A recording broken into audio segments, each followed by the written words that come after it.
The massive orbital station hung in space like a silver crown above Proxima 7. Inside its transparent dome, hundreds of aliens from across the galaxy gathered to watch the annual marksmanship competition. Captain Hyunwoo stepped off the human transport shuttle, his boots clicking against the metal floor. Behind him walked Tae-yang, carrying a long case that held Earth's kinetic rifles. Ji-won followed last, her eyes scanning the crowd of alien spectators with quiet intensity. The station's interior was breathtaking. Holographic targets floated in designated shooting lanes that stretched for kilometers into the vacuum of space. Force fields kept the atmosphere in while allowing projectiles to pass through. Alien competitors stood at their assigned stations, wielding weapons that hummed with exotic energy signatures. Some guns crackled with plasma. Others shot beams of concentrated light. A few fired projectiles made of crystallized thought itself. Hyunwoo noticed the stares immediately. The aliens weren't just curious about the newcomers. They were amused. A tall insectoid creature with 4 arms and compound eyes chittered something to its companion. Both of them looked at the human delegation and made sounds that could only be laughter. The crystalline beings near the observation deck seemed to shimmer with what their translator devices called dismissive amusement. Tae-yang set down his rifle case and began unpacking. The weapon inside looked ancient compared to the alien arsenal surrounding them. It was metal and polymer, using chemical propellants to fire solid projectiles. No glowing energy cores, no quantum stabilizers, just springs, triggers, and bullets. An alien official approached them, its body covered in smooth purple scales. The translator on its chest spoke in perfect Korean. "You are the humans from Earth, correct? The new species that recently achieved faster-than-light travel?" The official's tone was polite but condescending, like an adult talking to a child who just learned to tie their shoes. "That's right," Hyunwoo replied, keeping his voice steady. "We're here to participate in the competition as invited." The official looked at Tae-yang's rifle and made a sound that the translator interpreted as a sigh. "Yes, well, the Galactic Coalition believes in inclusivity. All species are welcome to participate regardless of their technological level. Please proceed to Lane 17. The preliminary rounds begin in 1 standard hour." As the official walked away, Ji-won muttered under her breath. "Technological level. They think we're primitives. Let them think what they want," Hyunwoo said quietly. "We're here to represent Earth, not to make friends." Tae-yang checked his rifle's sight alignment, running through his pre-shoot routine with practiced ease. He had been shooting since he was 8 years old, learning from his grandfather in the mountains of Korea. 50 years of experience had taught him that the weapon was only as good as the person using it. He looked up at the distant target suspended in space and smiled slightly. This would be interesting. The competition's opening ceremony began with speeches from various dignitaries. The Vrathan ambassador, representing the insectoid species, spoke about precision and discipline. The Kelvorian representative, a being made entirely of living crystal, demonstrated their light-based weapon by hitting a target 3 kilometers away with perfect accuracy. The crowd applauded with various sounds ranging from clicking mandibles to harmonic tones. When it was time for the humans to introduce themselves, Hyunwoo kept it brief. "We're from Earth, we use kinetic weapons. We're here to compete." The sparse introduction drew more amused chitters and shimmering laughter from the crowd. The preliminary rounds began. Each competitor had to hit a series of stationary targets at increasing distances. The Vrathan champion, a warrior named Clithrex, went first. Its plasma rifle fired bolts of superheated matter that struck each target dead center. The impact vaporized the targets completely. The crowd erupted in approval. Perfect score. Perfect form. Perfect execution. The Kelvorian shooter went next, firing beams of crystallized light that traveled at near light speed. Each shot was mathematically precise, guided by quantum computers embedded in the shooter's crystalline body. Another perfect score. The pattern continued with other species. Advanced targeting systems, energy weapons, computer-assisted aim. Perfect scores became routine. Then it was Tae-yang's turn. He walked to Lane 17, rifle in hand, and took his position. The first target appeared 1 kilometer away. He raised his rifle, breathed slowly, and fired. The chemical propellant exploded with a sharp crack that sounded shockingly primitive after all the quiet energy weapons. The bullet traveled downrange and hit the target slightly off-center. Not a perfect hit, but solid. The alien observers made various sounds of disappointment. Ji-won watched their reactions carefully, noting everything in her tactical database. The humans were being judged not just on performance but on their entire presence here. The second target appeared at 2 kilometers.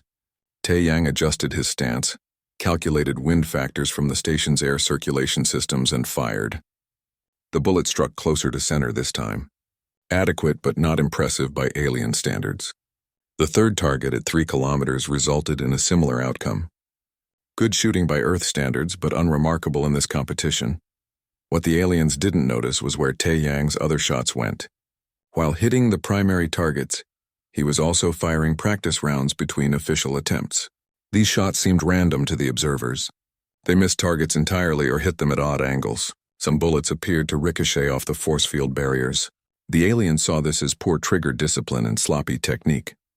Clithrex made a comment in its native language that the translators relayed as, "The mammals can barely control their chemical throwers. How did such a species even reach space?" Another alien responded, "Probably bought their technology from a more advanced race. Look at how they struggle with basic accuracy." Hyunwoo heard the comments but kept his expression neutral. Ji-won's jaw tightened, but she remained silent. Tae-yang either didn't hear or didn't care. He continued his routine, firing methodically, hitting targets adequately but not spectacularly. To anyone watching, the humans were clearly outclassed. The preliminary rounds continued through the day. By evening, the standings were clear. The Vrathan and Kelvorian teams occupied the top positions with perfect scores. Several other species clustered in the high-performance range. The humans ranked in the bottom third of competitors. Not disqualified, but certainly not impressive. In the human delegation's quarters that night, Ji-won reviewed the day's footage. "They're laughing at us," she said flatly. "Every species here thinks we're a joke." Hyunwoo poured himself tea from a thermal container they'd brought from Earth. "Let them laugh. We're not here to win their competition." Tae-yang cleaned his rifle with careful attention, running a cloth through the barrel. "The competition's format is too simple," he observed. "Stationary targets. Perfect conditions. No variables. It's like shooting at a paper target in a controlled range."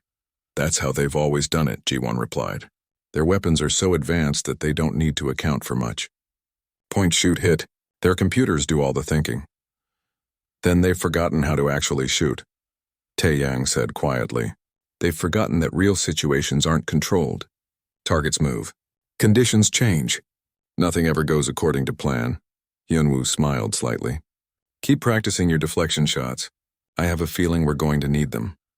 Outside their quarters, the alien competitors celebrated their superiority while the humans slept. None of them suspected that Earth's primitive methods were about to save all their lives. The second day of competition brought more complex challenges. The targets now moved in predictable patterns, following programmed paths through space. For species with computer-assisted aiming systems, this changed nothing. Their weapons simply calculated trajectory and fired. The Vrathan champion Clithrex continued to dominate, its plasma rifle tracking moving targets with mechanical perfection. Every shot landed exactly where the computer predicted the target would be. Tae-yang watched the other competitors carefully before his turn. He noticed how they all followed the same pattern. Aim. Let the computer calculate. Fire when the targeting system indicated optimal position. It was efficient and accurate, but it was also entirely dependent on their technology doing the thinking for them. He wondered what would happen if those systems failed. When the human team's turn came, the mockery intensified. Tae-yang approached his lane while alien spectators gathered specifically to watch the primitive mammals attempt the moving target challenge. He raised his rifle and tracked the first target as it drifted across his field of view. He fired, and the bullet struck the target near its edge rather than center mass. The shot counted as a hit, but barely. The alien observers made sounds that translated as laughter and disbelief. One Kelvorian commented to another, "They cannot even hit a target moving at 0.03 standard velocity. How did they survive their own planet?" The second target moved faster, following a simple sine wave pattern through space. Tae-yang tracked it, led his shot by what looked like too much distance, and fired. The bullet struck the target again off-center. Another marginal hit. The laughter grew louder. Even the usually diplomatic Olthian species seemed embarrassed for the humans. What none of the aliens understood was that Tae-yang wasn't trying to hit center mass. He was practicing something else entirely. Between official shots, he fired rounds that struck targets at angles, testing how the bullets behaved in the station's artificial atmosphere. He fired at the force field barriers to see how projectiles deflected. He aimed at points in space where no targets existed, calculating invisible trajectories. To the aliens, this looked like complete incompetence. To Tai Yang, it was gathering essential data about the environment. Every missed shot taught him something about bullet behavior in these conditions. Wind patterns from the air circulation, gravity variations from the station's rotation, how the force fields affected supersonic projectiles. Information that would have been useless in the aliens' point-and-shoot competition, but could prove vital in real combat. The human team's other shooter, Dong Hyun, performed similarly. His shots hit targets adequately but never spectacularly. He seemed to struggle with the moving targets more than the stationary ones. The aliens considered this proof of human inferiority. A species that couldn't adapt to simple movement patterns had no business in a galactic marksmanship competition. During a break between rounds, Clithrex approached the human delegation. The insectoid warrior towered over Hyunwoo, its forearms crossed in what the translator identified as a gesture of condescension. Captain Hyunwoo, perhaps your species should observe for this year rather than compete. There is no shame in acknowledging technological limitations. Hyunwoo met the alien's compound eyes steadily. We'll continue competing, thank you. As you wish, Clithrex chittered. But understand that you embarrass yourselves with every shot. Your weapons are relics. Your accuracy is pitiful. Your presence here diminishes the competition's prestige. The insectoid warrior walked away, its mandibles clicking in amusement. Ji-won's hands clenched into fists. Let me say something to that arrogant— No, Hyunwoo interrupted quietly. Let them think they've won. Let them feel superior. It makes no difference to our mission. What mission? Ji-won asked, frustrated. We came here to compete and we're being humiliated. Every species here thinks we're idiots who somehow stumbled into space travel by accident. Tae-yang joined them, his rifle slung over his shoulder. They think we're idiots because they don't understand what we're doing. Their weapons are more powerful than ours. Their accuracy is computer perfect. But they've never had to think about shooting. Not really think about it. What do you mean? Ji-won asked. Tae-yang gestured at the competition range. Look at how they shoot. They point their weapons at targets and their computers do everything else. Calculate distance, account for movement, adjust for environmental factors. The shooter just pulls the trigger when the machine says it's ready. They've never had to lead a target manually, never had to calculate wind drift in their heads, never had to adjust their aim based on instinct and experience. So what? Ji-won said.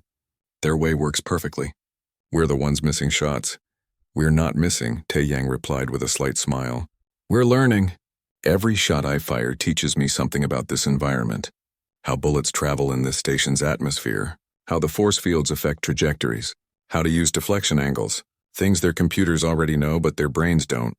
Hyunwoo nodded slowly. You're preparing for situations their computers can't predict. Exactly, Tae-yang confirmed. In a perfect, controlled environment with stationary or predictably moving targets, their system is superior. But real combat isn't perfect. Real situations have chaos and unpredictability. That's when human instinct and adaptability become advantages. The afternoon rounds continued the pattern. The aliens performed flawlessly. The humans performed adequately but unimpressively. The gap in scores widened. By evening, the human team ranked last among all competitors. Not a single perfect score. Multiple shots that barely qualified as hits. A performance that would have been respectable on Earth, but was considered pathetic by galactic standards. The alien competitors gathered in the station's social areas that evening, celebrating their superiority. The Vrathan warriors performed ceremonial displays of their perfect shooting techniques. The Kelvorians created holographic presentations showing their flawless accuracy. Other species shared stories of their martial traditions and technological achievements.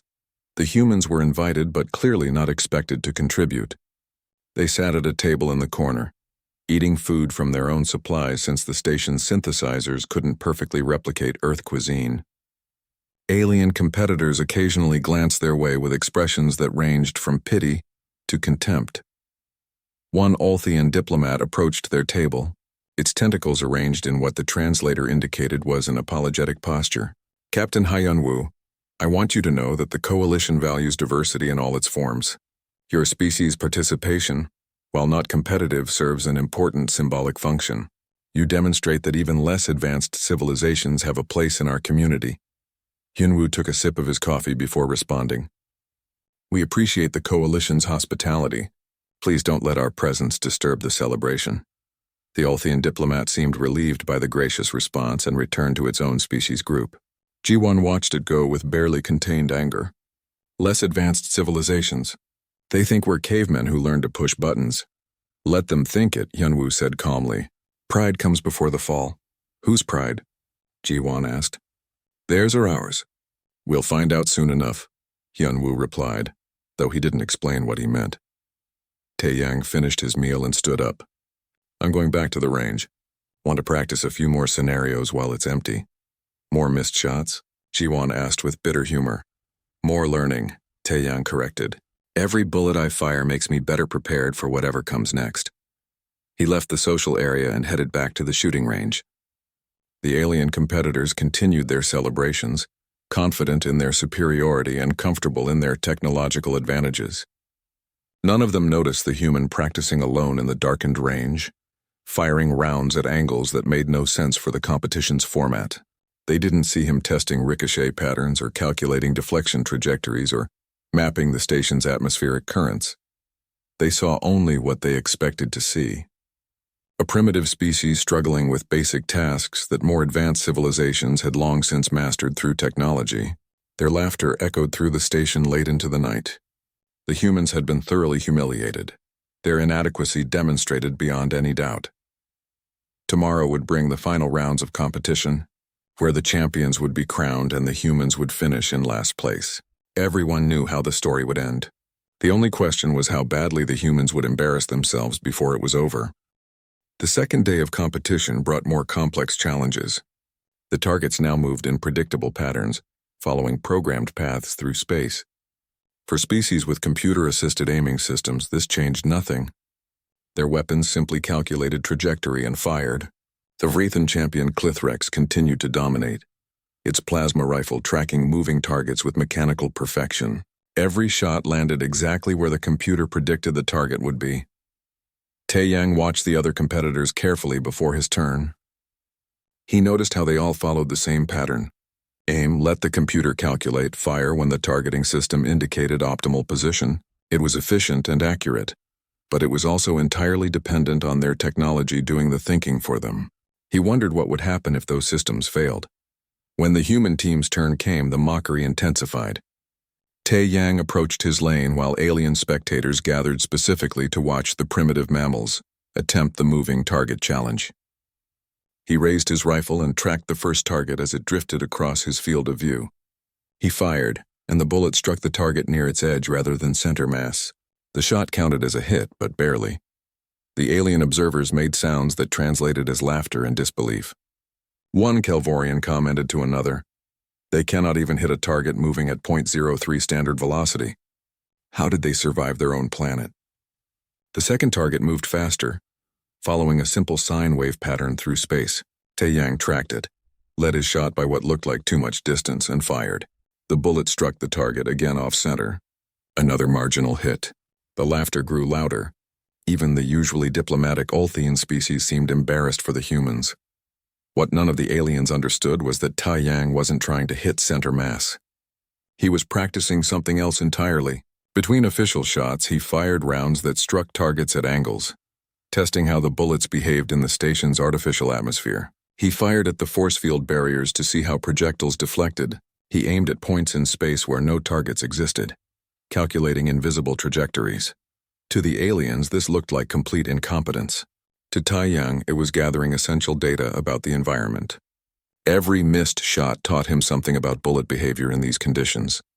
Wind patterns from the air circulation, gravity variations from the station's rotation, how the force fields affected supersonic projectiles, information that would have been useless in the aliens' point-and-shoot competition, but could prove vital in real combat.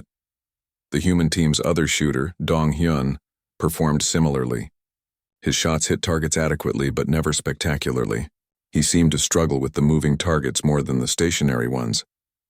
The aliens considered this proof of human inferiority. A species that couldn't adapt to simple movement patterns had no business in a galactic marksmanship competition. During a break between rounds, Clithrax approached the human delegation. The insectoid warrior towered over Hyunwoo, its forearms crossed in what the translator identified as a gesture of condescension. "Captain Hyunwoo, perhaps your species should observe for this year rather than compete. There is no shame in acknowledging technological limitations." Hyunwoo met the alien's compound eyes steadily. "We'll continue competing, thank you." "As you wish," Clithrax chittered. "But understand that you embarrass yourselves with every shot. Your weapons are relics. Your accuracy is pitiful. Your presence here diminishes the competition's prestige." The insectoid warrior walked away, its mandibles clicking in amusement. Ji-won's hands clenched into fists. "Let me say something to that arrogant—" "No," Hyunwoo interrupted quietly.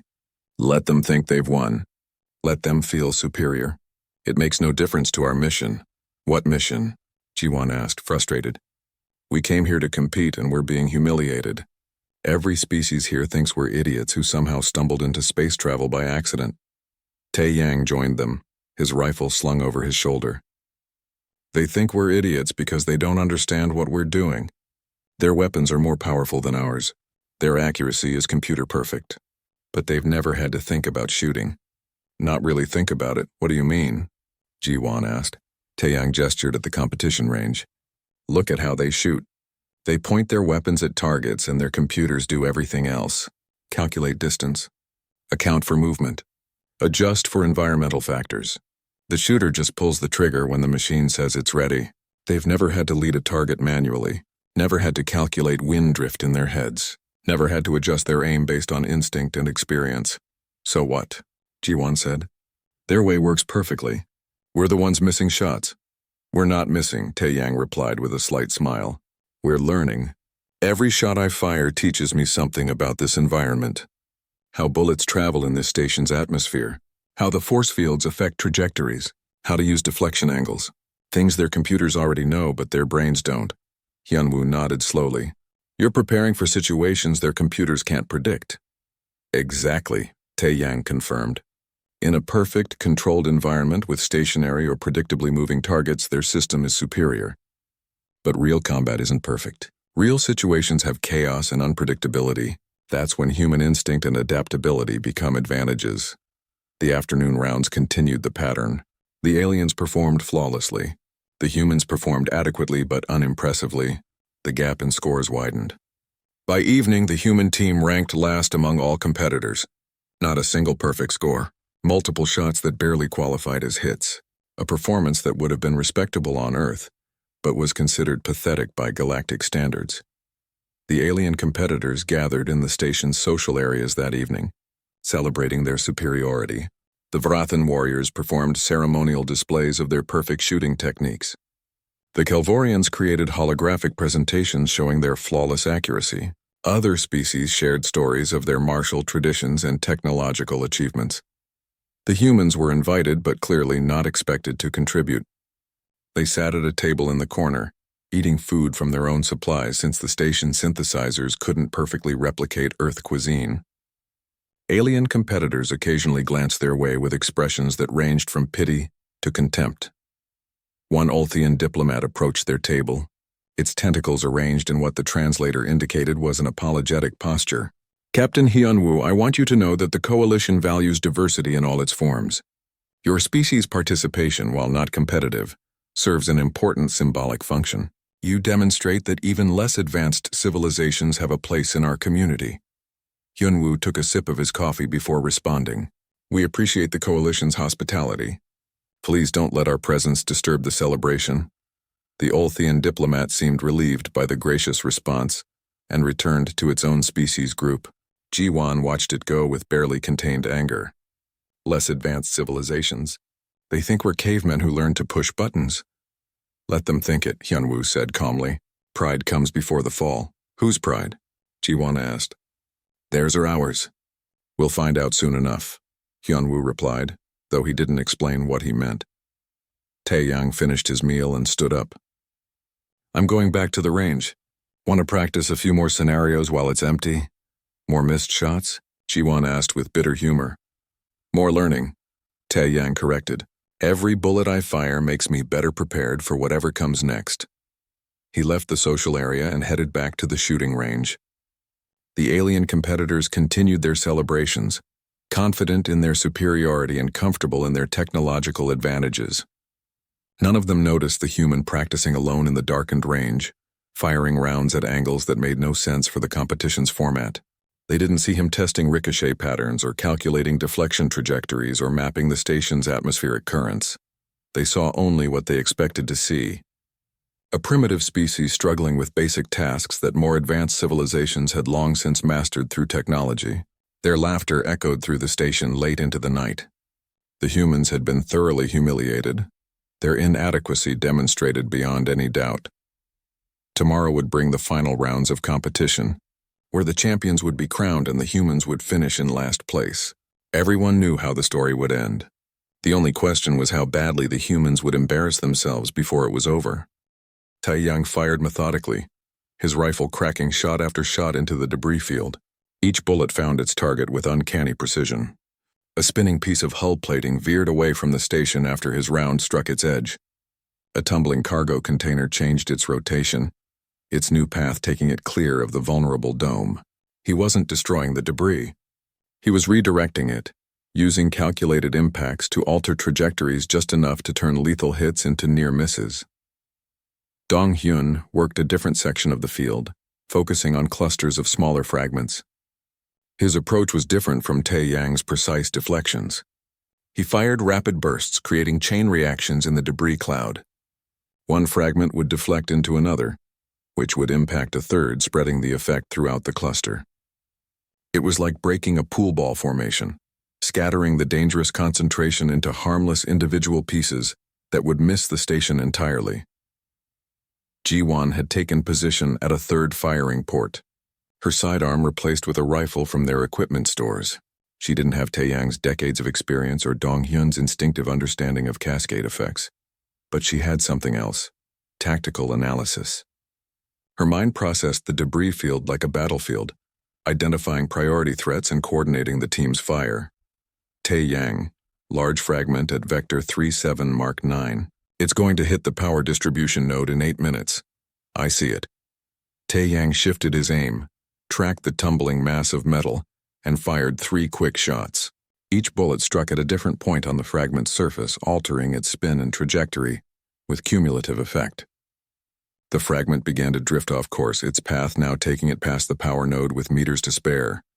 Dong Hyun, cluster of small debris coming in fast at Vector 12 Mark 4. They'll shred the communication array. Dong Hyun had already spotted the threat. He fired a full magazine into the cluster's leading edge, his bullets creating a ripple effect through the formation.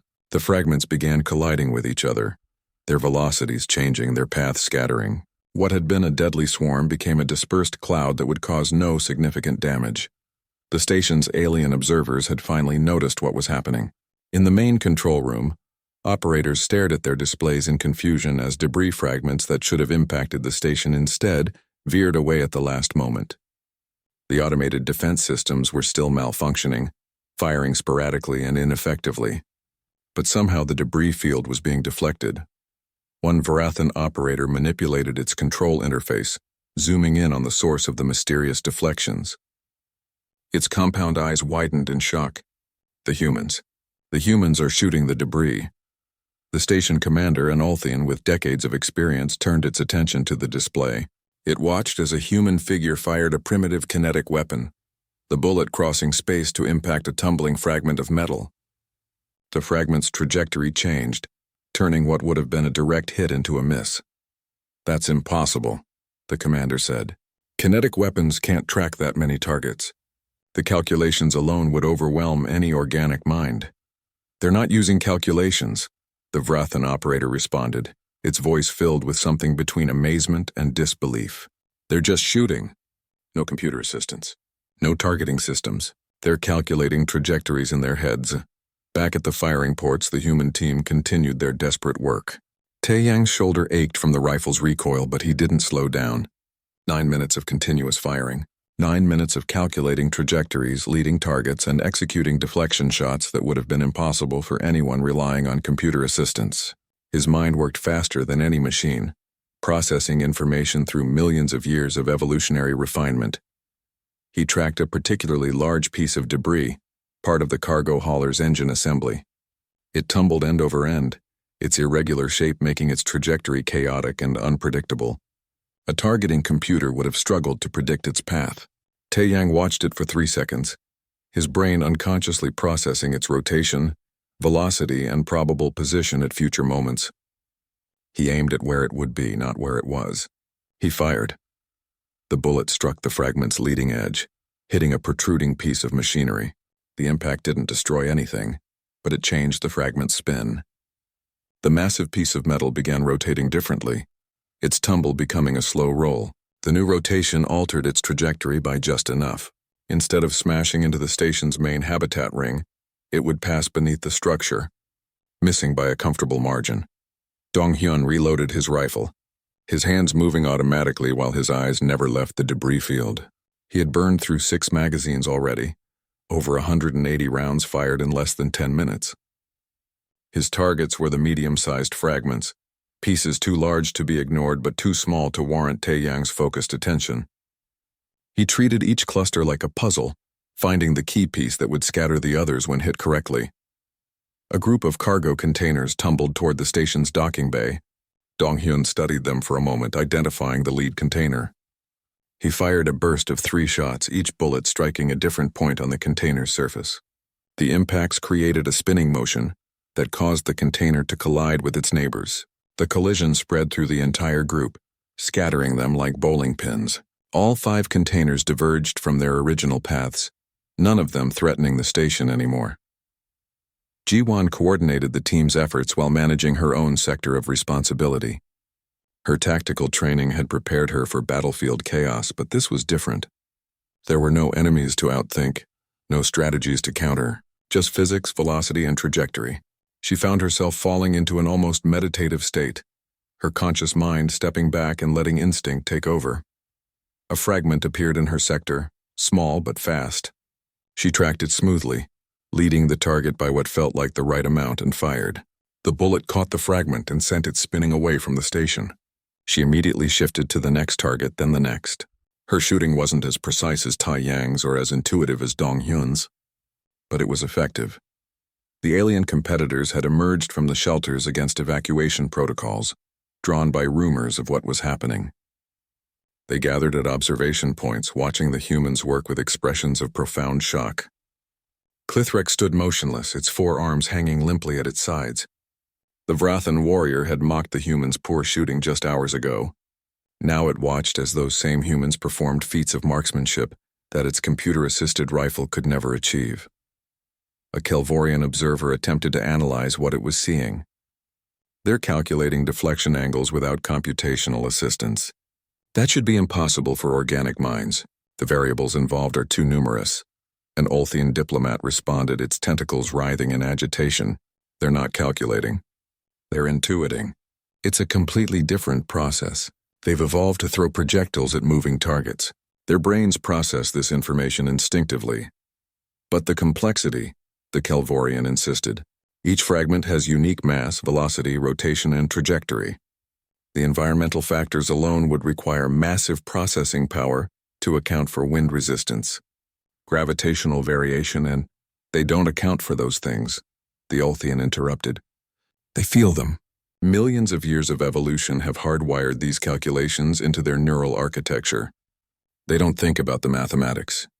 They simply know where to aim. In the control room, the station commander watched the debris field status display.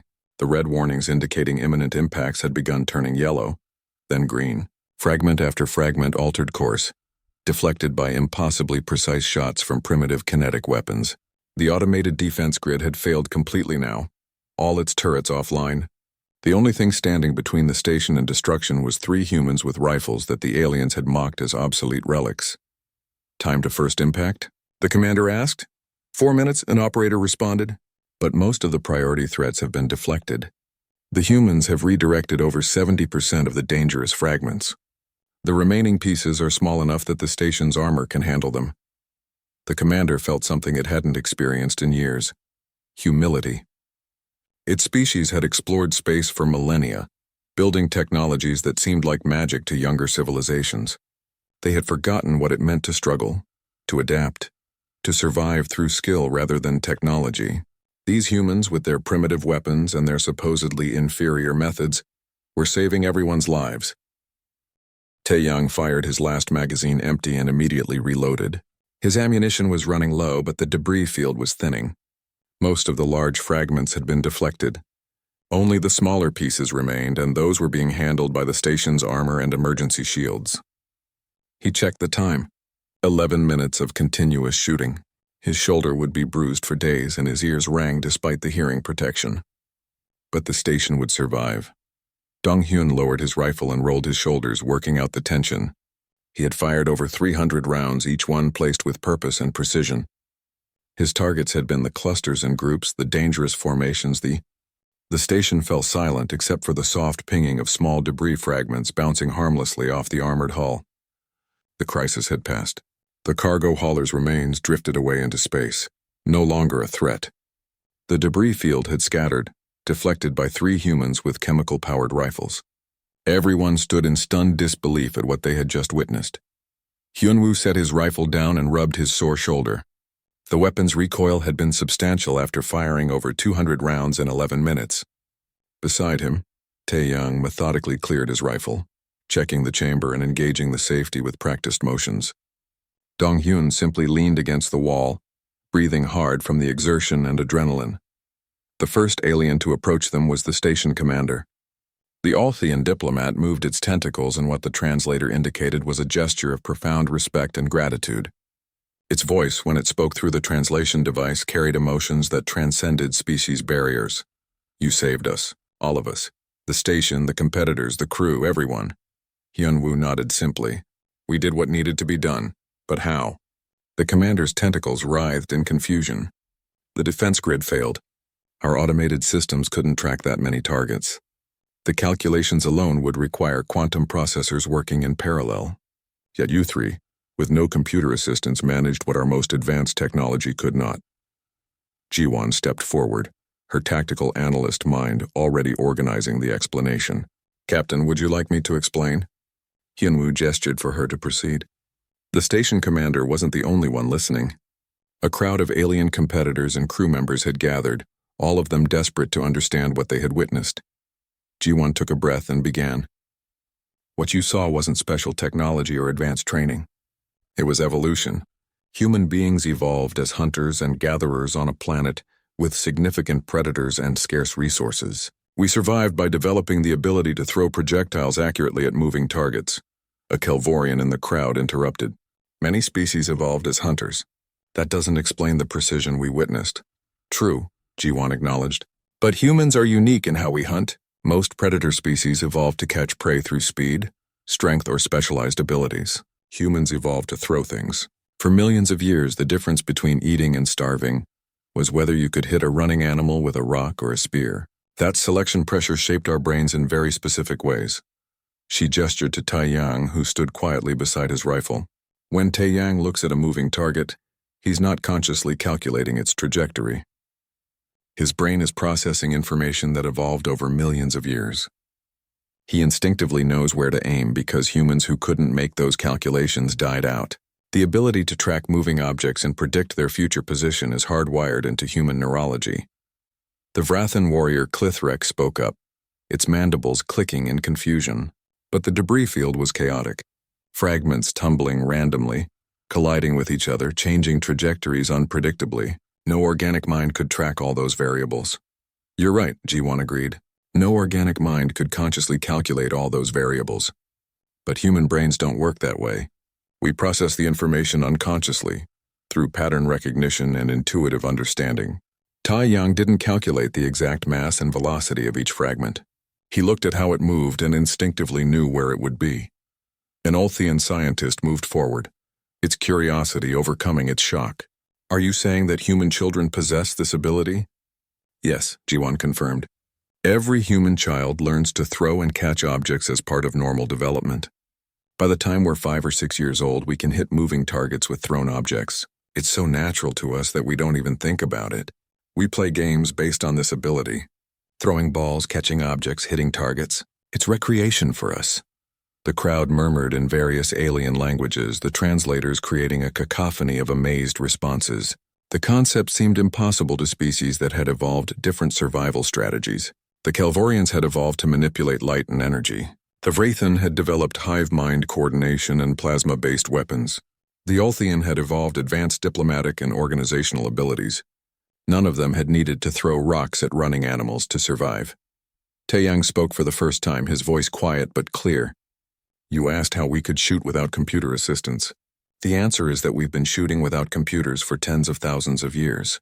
My ancestors hunted with bows and arrows, weapons that required the same skills I use today. Before that, they threw spears. Before that, they threw rocks. Those skills never went away. We still have them, Donghyun added his perspective. Your weapons are more powerful than ours. Your plasma rifles and energy beams can destroy targets that our bullets can't touch. But your weapons do all the thinking for you. They calculate the trajectory, account for environmental factors, and tell you when to pull the trigger. You've never had to learn these skills because you've never needed them. The station commander's tentacles drooped in a gesture that suggested shame. We've become dependent on our technology.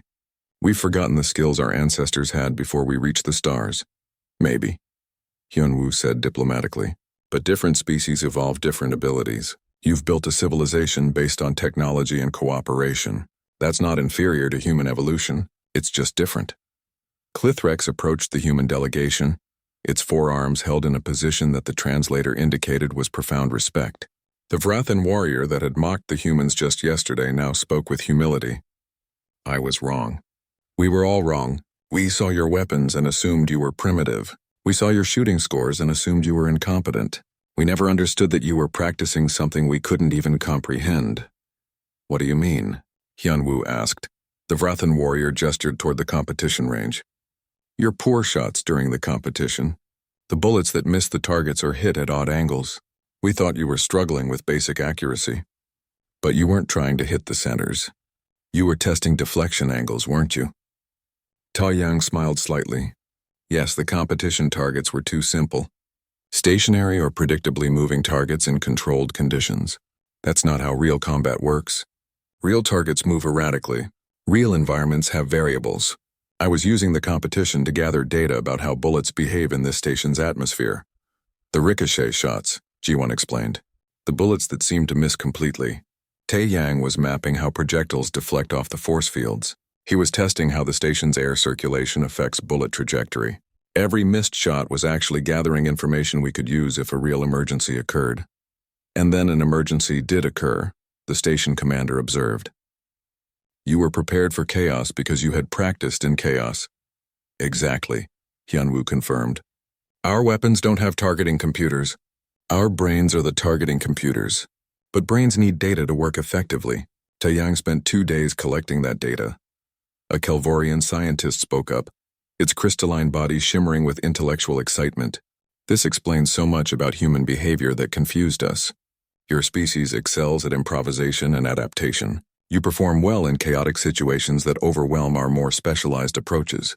Your military forces are renowned for succeeding, despite technological disadvantages. Now we understand why. You evolved to handle chaos. Not just chaos, Ji-won clarified. Unpredictability. Human evolution occurred in environments where conditions changed constantly. Weather patterns, prey behavior, predator movements, resource availability. Everything was variable. We survived by developing brains that could adapt quickly to changing circumstances. That's why we're good at improvisation. It's literally how we're wired. The crowd of aliens fell silent, processing this information. They had built their civilizations on specialization and technological advancement. They had created weapons that didn't miss, ships that didn't fail, and systems that operated with perfect efficiency. But they had lost something in the process. They had lost the ability to function when their systems failed. They had lost the capacity to adapt when conditions became chaotic. The humans, with their primitive weapons and their supposedly inferior technology, had retained those abilities. And in the crisis that had just passed, those primitive abilities had saved everyone's lives. An Olthian diplomat spoke carefully. choosing its words with diplomatic precision. The Galactic Coalition has much to learn from humanity. Perhaps we have focused too heavily on technological advancement and not enough on maintaining fundamental skills. Hyun-woo responded diplomatically. Every species has strengths and weaknesses. You've built an amazing civilization spanning thousands of worlds. Your technology is incredible. Your organizational systems are efficient beyond anything Earth has achieved. We're not better than you. We're just different. But your difference saved us today, the station commander insisted. That difference deserves recognition and respect. Clithrex raised one of its forearms in what the translator identified as a formal military salute. Captain Hyun-woo, on behalf of the Vrathan Confederation, I apologize for my previous disre. The debris field had passed, but the danger wasn't over. Station sensors detected a secondary wave of fragments approaching from an unexpected vector. The cargo hauler's main fuel tanks had exploded after the initial crisis, creating a new cloud of debris traveling at even higher velocities. The station's emergency systems, already strained from the first wave, began issuing new warnings. Second wave incoming, Ji-won announced, checking her tactical display. Smaller fragments, but moving faster. Impact in 6 minutes. The station commander's tentacles writhed in distress. The defense grid is completely offline. Repairs will take hours. We have no automated systems available. Hyun-woo looked at his team. Taeyang and Dong-hyun were already reloading their rifles, their movements efficient despite obvious fatigue. Can you handle another round? We don't have much choice, Taeyang replied, chambering a fresh round. Though this will be more difficult. Higher velocities mean less time to react. I'm ready, Dong-hyun confirmed, though his shoulders showed signs of strain from the previous engagement. The other human team members emerged from their shelter positions. Subin, a young marksman who had been in training status during the competition, approached with her rifle. She had watched the first crisis from the observation deck, seeing how the primary team had saved the station, how she wanted to help. Captain, I can shoot, Subin said, her voice determined despite her youth. She was barely 23 years old, the youngest member of Earth's delegation. Hyun-woo studied her for a moment. Subin had scored lower than the others in competition, her inexperience showing compared to veterans like Taeyang, but he had seen her practice sessions.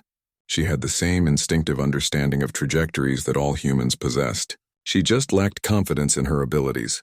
Take firing port 21, Hyun-woo decided. Focus on fragments in the outer sectors. Let the veterans handle the priority threats. Subin nodded and moved to her assigned position. The team now had 4 shooters: Taeyang, Dong-hyun, Ji-won, and Subin. Against thousands of high-velocity fragments, it seemed woefully inadequate. But they were all the station had. The alien observers watched as the humans prepared for round 2.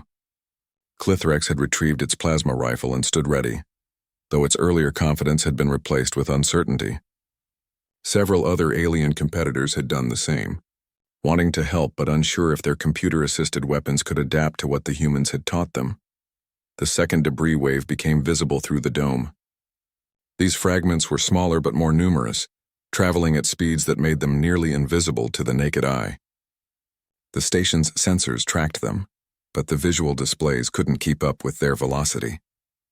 They appeared as streaks of light there and gone in microseconds. Too fast, a Vrathan operator muttered in the control room. Even if the defense grid was functioning, the targeting systems couldn't lock on at those speeds. Taeyang raised his rifle and focused on the debris field. The fragments were fast, but they still followed predictable physics. Velocity didn't matter if you knew where to aim. He had spent his entire life shooting at moving targets, birds in flight, running animals, clay pigeons launched from throwers. The principles remained the same regardless of speed. He picked a fragment that appeared as barely more than a glint in the starlight. His brain processed its trajectory instantaneously, calculating where it would be in the fraction of a second it would take his bullet to reach the intercept point. He aimed at empty space and fired. The bullet and fragment met in the void. The impact was too small and fast to see, but the station's sensors registered it. The fragment's trajectory changed by several degrees, enough to make it miss the station's hull. Taeyang immediately shifted to the next target, then the next. His rifle cracked out shot after shot, each one placed with impossible precision. Dong-hyun took a different approach. The fragments were too fast for his cascade technique to work effectively on individual pieces. Instead, He identified clusters and fired at the spaces between fragments. His bullets wouldn't hit the debris directly, but would create interference zones where fragments would collide with each other or with his projectiles, scattering the formations before they reached the station. Ji-won worked methodically through her assigned sector, her tactical training helping her prioritize threats. She couldn't match Tae-yang's experience or Dong-hyun's intuitive understanding, but she brought discipline and systematic thinking to the chaos. Each shot was planned, each target selected based on its danger to the station. Subin struggled at first. The fragments were so fast, so numerous. She fired at one but missed, her timing off by a fraction of a second. She tried again and missed again. Doubt crept into her mind. Maybe she wasn't ready for this. Maybe she should let the veterans handle everything. Then she saw a fragment approaching on a vector that would take it directly into the station's power distribution hub. If that fragment hit, the entire station could lose power. Life support would fail. Everyone would die. The veterans were engaged with other threats. Nobody else had a shot at this one. Subin stopped thinking and let instinct take over. She didn't calculate the trajectory consciously. She simply looked at the fragment, felt where it would be, and aimed at that point. Her finger squeezed the trigger smoothly, the way her instructors had taught her since childhood. The rifle fired. The bullet crossed space and intersected with the tumbling fragment at exactly the right moment. The impact deflected the fragment, sending it spinning harmlessly away from the power hub. Subin stared in amazement. She had made the shot, not through calculation or computer assistance, but through pure human instinct. "Nice shot, Subin." Ji-won's voice came through the communication channel. "Keep it up." Confidence surged through Subin's body. She could do this. She had done this. She was human, and humans had been making impossible shots for millions of years. She returned her attention to the debris field and started shooting with newfound certainty. In a corner of the firing range, something unexpected happened. Clithrex raised its plasma rifle and attempted to shoot without computer assistance. The Vrathan warrior watched how the humans aimed, trying to understand their technique. It looked at a fragment, tried to feel where it would be rather than calculate where it should be, and fired. The plasma bolt missed by several meters. Clithrex's computer-dependent brain couldn't process the information fast enough. The warrior's mandibles clicked in frustration. But it tried again and again. Each attempt was a failure, but each failure taught something new. The Vrathan was trying to learn a skill its species had never needed. Other alien competitors began attempting similar techniques. Most failed completely. Some managed occasional hits through luck rather than skill. But they were trying, and that represented a fundamental shift in how they thought about combat and survival. The human team continued their desperate work. Minutes passed in a blur of motion and noise. Rifle reports echoed through the station. Spent shell casings bounced off the deck. The smell of gunpowder filled the air around the firing ports. The aliens' energy weapons produced no smoke, no sound, no physical evidence of their operation. The human weapons were loud, messy, and primitive. They were also the only things keeping everyone alive. Tae-yang's ammunition ran dangerously low. He had burned through most of their supplies during the first crisis. Now, with the second wave still incoming, he was down to his last 2 magazines. He made every shot count, selecting only the most dangerous fragments and trusting his teammates to handle the rest. Dong-hyun's shoulders screamed in protest from the repeated recoil, but he ignored the pain. Pain was temporary. Death was permanent. He focused on creating interference patterns in the debris field, turning the fragment cloud into scattered individuals that posed minimal threat. Ji-won's hands moved automatically, loading magazines, adjusting position, firing, repeating. Her tactical mind had entered a state of flow where conscious thought became unnecessary. She simply reacted, trusted her instincts, and made shots that would have seemed impossible an hour ago. Subin found her rhythm. The young marksman who had doubted herself now fired with confidence. She wasn't as experienced as the veterans, but she had something they couldn't teach: the raw potential of human evolution. Every successful shot proved that she belonged here, that she could contribute, that being human meant being capable of incredible things. The debris field began to thin. Thousands of fragments had been deflected, scattered, or redirected. The station's armor absorbed impacts from the smallest pieces. The largest threats had been neutralized. The crisis was ending. The last dangerous fragment appeared on a direct collision course with the main habitat ring. All 4 human shooters saw it simultaneously. Tae-Yang raised his rifle, but his ammunition indicator showed empty. He had fired his last round moments ago. Dong-hyun's rifle clicked on an empty chamber. Ji-won reached for another magazine and found nothing. They were out of ammunition. Subin had 1 round left. Just 1 bullet between the station and potential catastrophe. She raised her rifle, ignored the pressure, ignored the fear, and simply trusted in millions of years of human evolution. She aimed at a point in space where the fragment would be, squeezed the trigger, and fired her last round. The bullet flew true. It struck the tumbling fragment at... The station's medical bay was filled with humans. Not because anyone was seriously injured, but because Tae-Yang, Dong-hyun, Ji-won, and Subin all had severe shoulder bruising from rifle recoil. The medical staff, a mix of various alien species, examined the injuries with fascination. These beings could heal plasma burns and treat crystalline fractures. But simple mechanical bruising from primitive weapons was oddly novel to them. An Olthian medic applied a healing gel to Tae-Yang's shoulder while asking questions. "You fired how many rounds in total?" "About 400, Tae-Yang replied, wincing as the medic pressed the bruised tissue. "Maybe a bit more. I lost count during the second wave. 400 impacts to your shoulder joint in less than 20 minutes. The medic's tentacles writhed in what the translator indicated was impressed concern. "Your species must have remarkable pain tolerance." "We just do what needs to be done," Tae-Yang said simply. "The pain doesn't matter when lives are at stake." The station commander entered the medical bay, accompanied by a delegation of senior officials from various coalition species. The Olthian diplomat approached the humans with formal gestures of respect. "On behalf of the Galactic Coalition and everyone aboard this station, I offer our deepest gratitude. You saved over 3,000 lives today." Hyunwoo, who had joined his team in the medical bay despite not being injured himself, nodded acknowledgement. "We were glad to help." "Glad to help," the commander repeated, its translator struggling with the casual phrasing. "You speak as if you performed a minor service. You accomplished what our technology could not. You succeeded where our automated systems failed. This was not a minor service. This was a demonstration of capabilities we did not know existed." Clithrex stepped forward, its forearms arranged in a formal military posture. The Vrathan warrior looked different than it had during the competition.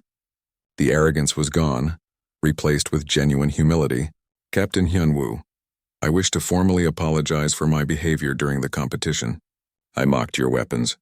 I dismissed your abilities. I treated your species with contempt. I was wrong and I am shamed by my ignorance." "Apology accepted," Hyunwoo said. "You judged based on what you knew. You couldn't have known what humans were capable of because you've never seen us in a real crisis situation." "That's true," Clithrex acknowledged, "but it reveals a deeper problem with how the Coalition views combat and defense. We have become too dependent on our technology. When those systems fail, we are helpless. Today proved that our approach is fundamentally flawed." A Kelvorian representative, its crystalline body refracting the medical bay's lights, spoke in harmonics that the translator rendered as a formal request.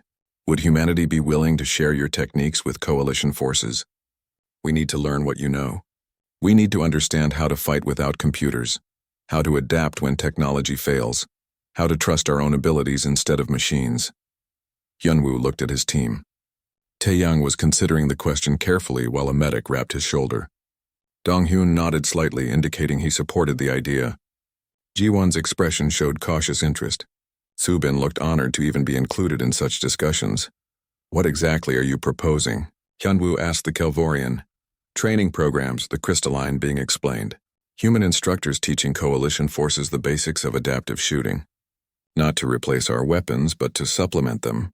To give our soldiers the ability to function when technology fails, or when situations become too chaotic for computers to handle effectively." An Olthian military commander added its perspective. "The Coalition military has access to the most advanced weapons in the galaxy. Our ships can destroy planets. Our personal weapons can vaporize armored targets. But all of that depends on technology functioning perfectly. Today showed us what happens when perfection fails. We need backup skills, human skills that don't require technology." Tae-Yang spoke up from his medical bed. "You can't learn this overnight. What we did today comes from millions of years of evolution and lifetimes of practice. I've been shooting for 50 years. Donghyun for 30. Even Subin, our youngest, has been training since she was a child. You're asking us to teach skills that take decades to develop. We understand, the military commander replied, but surely we can learn the basics. The fundamental principles of leading a target, calculating trajectories, adapting to changing conditions. Those principles might save lives even if we never reach your level of proficiency. Ji-won leaned forward, her tactical analyst mind already working through the implications. You'd need a complete restructuring of your training programs. Coalition forces train exclusively with energy weapons and computer-assisted targeting systems.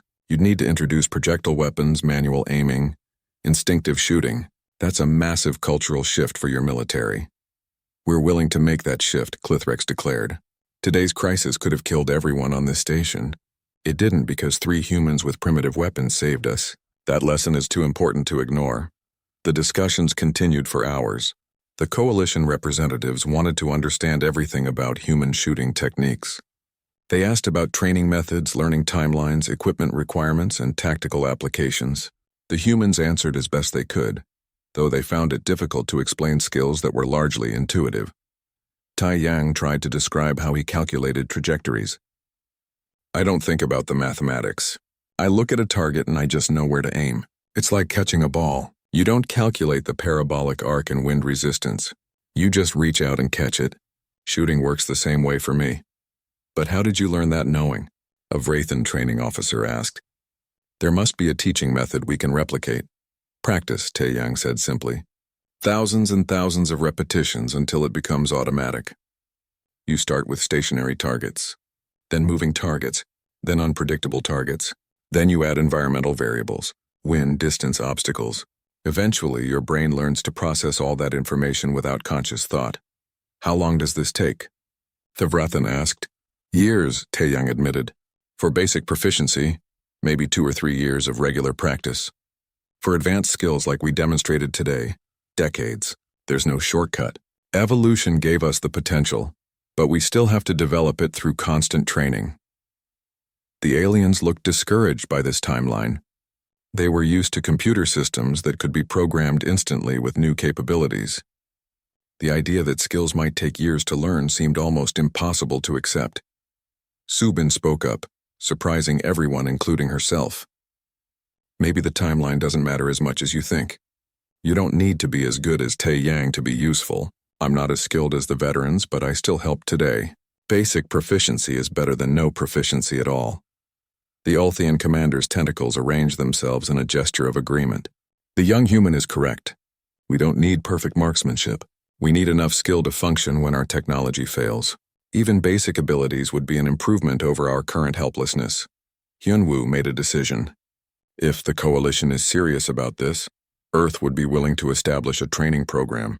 We can send instructors to teach basic adaptive shooting techniques, but you need to understand that this isn't a quick fix. This is a long-term commitment to developing fundamental skills that your civilization has forgotten. We understand, the Kelvorian representative confirmed, and we're willing to make that commitment. Will you help us? Yes, Hyunwoo agreed, but on one condition. This isn't about making your forces more deadly. This is about making them more adaptable.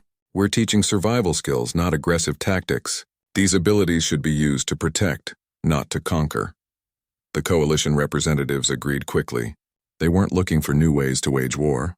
They were looking for ways to survive when everything went wrong. Today had taught them that technology, no matter how advanced, could fail.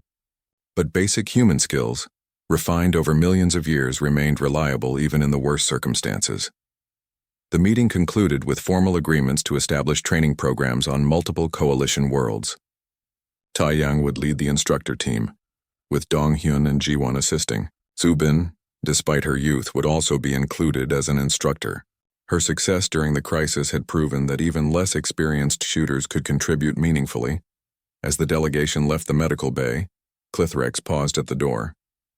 The Vrathan warrior turned back to face the humans, its mandibles clicking in what the translator identified as respect. I came to this competition believing my species was superior. I return home knowing that superiority is not about technology. It's about adaptability, instinct, and the courage to act when everything fails. Thank you for teaching me that lesson. The humans watched the aliens depart, then looked at each other. Just 3 days ago, they had arrived at this station as the laughingstock of the galactic community. Now they were being asked to revolutionize coalition military training. The transformation was remarkable. Think they'll actually follow through? Donghyun asked, stretching his bandaged shoulder gentle. They will, Jiwon said confidently. Today scared them badly enough that they'll make real changes. They realized their technology. 6 months after the debris crisis, Tae Yang stood on a training field on the Coalition Military Academy world of Rishan Prime. Before him stood 50 soldiers from a dozen different species, all of them holding simple kinetic rifles similar to Earth designs. The weapons felt awkward and appendages evolved for plasma rifles and energy weapons, but the soldiers persevered, determined to learn the skills that had saved the station. The target is not where you see it, Tae Yang called out. His voice translated into multiple languages simultaneously. The target is where it will be when your bullet arrives. You must learn to see the future, not the present. He demonstrated by raising his own rifle and firing at a drone that zipped across the range in an erratic pattern. The bullet struck the drone dead center despite the fact that Tae Yang had aimed at empty air. The alien soldiers made sounds of amazement in their various languages. Even after 6 months of training, they still found human marksmanship impressive. A young Vrathan soldier raised one of its forearms in question. Instructor Tae Yang, how do you know where the target will be? What calculations do you perform? No calculations, Tae Yang replied patiently. He had answered this question hundreds of times. I look at how the target moves and I feel where it's going. It's instinct, not mathematics. Your mind can learn this, but it takes time and practice. The Vrathan nodded and returned to its shooting position. It raised the kinetic rifle, tracked a moving target, and fired. The bullet missed by 2 meters, but it was closer than the Vrathan's first attempt 6 months ago. Progress was slow but real. These soldiers would never match human proficiency, but they were learning to function without computer assistance. On Earth, Jiwon ran the Coalition's main adaptive warfare school from a facility in the mountains of Korea. Alien soldiers from across the galaxy came here to learn human techniques. The curriculum covered more than just shooting. Students learned to throw objects, calculate trajectories by eye, adapt to changing conditions, and think dynamically when technology failed. Jiwon walked through a training scenario where alien soldiers attempted to hit moving targets while instructors introduced random variables. Wind gusts from industrial fans, unexpected obstacles, target changes mid-exercise, all the chaos that real combat might bring. The aliens struggled, but they were learning. More importantly, they were learning to trust their own judgment instead of waiting for computers to tell them what to do. A Kelvorian student approached Jiwon during a break. Its crystalline body refracted the sunlight into rainbow patterns. Instructor Jiwon, I have a question about our progress. My species has been using energy weapons for thousands of years. Will we ever truly master these primitive techniques? Jiwon considered the question carefully. You're asking the wrong question. This isn't about mastering primitive techniques. It's about developing fundamental skills that make you better soldiers, regardless of what weapons you carry. Even if you return to your energy weapons, you'll be better at using them because you've learned to think adaptively. The Kelvorian's crystalline structure shifted, and what Jiwon had learned was a gesture of understanding. So these skills transfer to our advanced weapons. Exactly, Jiwon confirmed. You're learning to read situations, predict outcomes, and adapt to chaos. Those abilities apply to any combat scenario, any weapon system, any tactical situation. The kinetic rifles are just teaching tools. The concept seemed to resonate with the Kelvorian student. It returned to the range with renewed purpose, no longer seeing the training as learning inferior methods but as developing superior thinking. Meanwhile, on multiple coalition worlds, human tactical advisors had been embedded in military units. Donghyun served with a Vrathan defense force, teaching them adaptive tactics for situations where their advanced technology might fail. He spent his days running drills that forced soldiers to think creatively and respond to unpredictable threats.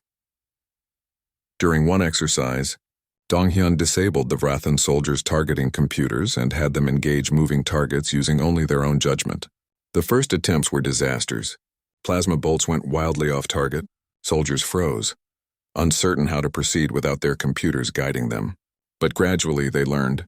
They began to trust their own observations and instincts. Their accuracy improved from 0% to 30%, then 50%. It wasn't human-level performance, but it was better than helplessness. A Vrathan commander approached Dong Hyun after a particularly successful training session. "Your methods are unorthodox, but they work. My soldiers are becoming more confident, more capable. They're learning to think instead of just following computer instructions." "That's the goal," Dong Hyun replied. "Technology should enhance soldiers, not replace them. Your troops should be dangerous with or without their computers working." Subin, despite her youth, had become something of a legend across the coalition. The young marksman who had fired the final shot to save the station was now a symbol of human potential. She traveled between worlds, giving demonstrations and teaching basic shooting principles. Everywhere she went, aliens gathered to watch the human who had proven that youth and inexperience could still accomplish remarkable things. On the industrial world of Kelvar 3, Subin stood before an audience of military academy cadets. Most of them were young by their species' standards, eager to learn but uncertain of their abilities. She understood their feelings perfectly. 6 months ago, she had been in their position, doubting herself and wondering if she belonged among the veterans. "I want to tell you about the day I almost gave up," Subin began, her translator rendering her words in multiple languages. "During the debris crisis, I fired my first shots and missed. I thought I wasn't good enough. I thought I should leave the shooting to the experienced humans. But then I saw a fragment heading for the station's power hub, and I realized something important. Someone had to take that shot. It didn't matter if I was the best shooter. It only mattered that I was willing to try." The cadets listened intently as Subin described making the shot that deflected the fragment, saving the power systems. "You don't have to be perfect to make a difference. You just have to be willing to act when action is needed. That's what these training programs are teaching you. Not perfection, but capability. Not superiority, but adaptability." Her message resonated with the young cadets. They saw in her someone like themselves. Someone who had succeeded not through decades of experience, but through courage and willingness to trust their instincts. If she could do it, perhaps they could too. Back on Earth, Hyunwoo met with coalition military leadership to discuss the training program's expansion. The results had exceeded everyone's expectations. Soldiers who completed the adaptive warfare courses showed improved performance across all areas. Not just shooting, they made better tactical decisions. They adapted more quickly to changing situations. They showed increased confidence and initiative. A senior Olthian admiral addressed the meeting. "Captain Hyunwoo, when we first proposed this training program, we hoped it would provide backup skills for when technology failed. What we've discovered is that it does much more. It fundamentally changes how our soldiers think and operate. They're becoming more like humans in their approach to combat." "That's not entirely accurate," Hyunwoo corrected diplomatically. "They're not becoming more human. They're developing abilities that all intelligent species possess, but that your civilization had forgotten to cultivate. Adaptability, instinctive problem-solving, independent thinking. These aren't uniquely human traits. They're survival traits that all species need." The admiral's tentacles arranged in an acknowledging gesture. "Perhaps you're right. We became so focused on technological superiority that we forgot the fundamentals. Your species reminded us that the most advanced weapon is still operated by a mind, and that mind needs to be trained as carefully as any computer system." The meeting discussed expansion plans, more training facilities on more worlds, more human instructors recruited from Earth's military and civilian shooting communities, more alien students cycling through the programs. The goal was to ensure that every coalition soldier received at least basic training in adaptive tactics and manual marksmanship. News of the training program spread beyond military circles. Civilian populations across the coalition began requesting their own versions of the courses. They wanted to learn the skills that had saved the station. They wanted to understand the human approach to problem-solving and adaptation. The demand grew so large that Earth had to carefully manage how many instructors it could provide, without depleting its own defense capabilities. On the 1-year anniversary of the debris crisis, the coalition held a ceremony at the orbital station where everything had begun. The station had been repaired and upgraded, with new defense systems and improved emergency protocols. But the most significant change wasn't technological. It was cultural. Tae Yang stood at the ceremony among coalition military leaders and diplomatic officials. The station commander, the same Olthian who had witnessed the crisis, presented him with a Medal of Honor. Similar medals went to Dong Hyun, Jiwan and Subin, the 4 humans who had saved 3,000 lives, were now celebrated heroes across the galaxy. Clithrex, now a senior training officer in the Vrathan military, spoke at the ceremony.